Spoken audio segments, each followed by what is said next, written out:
Hello. I'm James, and I live in Manchester in the UK.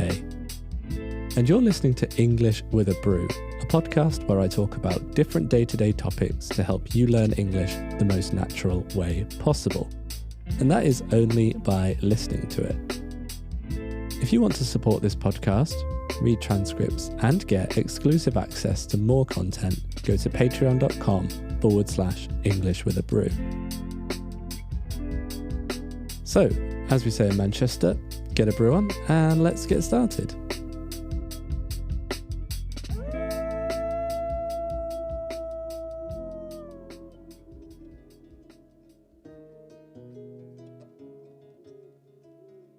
Good morning, good afternoon, and good evening, listeners.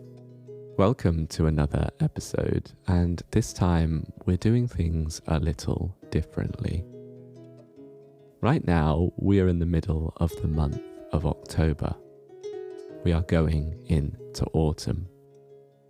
The seasons are changing. The weather is colder. The leaves on the trees are changing colour, and every day is darker than the last.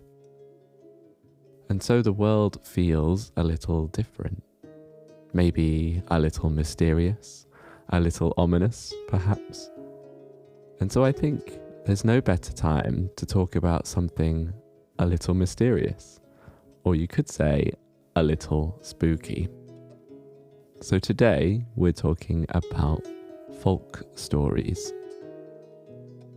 Folk stories are fictional stories, or tales, that have been passed down through generations of people and their families. Sometimes the stories are so old that nobody knows exactly when they started or where they came from. And some people believe that behind every folk story is a little bit of truth or a message. Every country has its own folk stories, its own myths and legends. But today I'm going to tell you about some of the most popular folk stories from here, the UK. One of the most well-known folk stories is the legend of King Arthur. King Arthur was a legendary king of ancient Britain, and there are many, many stories about his adventures and conquests.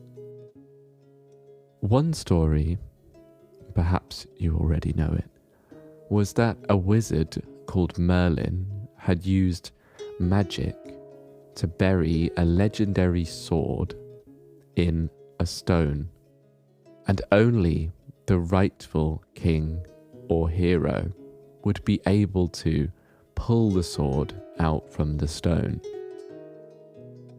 Many strong and powerful people of nobility had tried to remove the sword, and all of them had failed.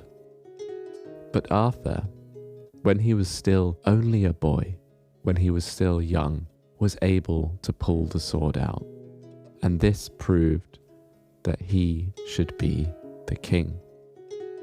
There are lots of stories about King Arthur and his adventures, and sometimes there are different versions of the same story, or in each story there are different details that contradict each other. And that is the beauty and the appeal of folk stories. What is real? What is a myth? And does it matter if you enjoy the story? King Arthur is a legendary person. But what about legends that are not human? British folklore is full of stories of huge animals and beasts. Like the story of Black Shuck. Black Shuck is the name of a gigantic and scary black dog.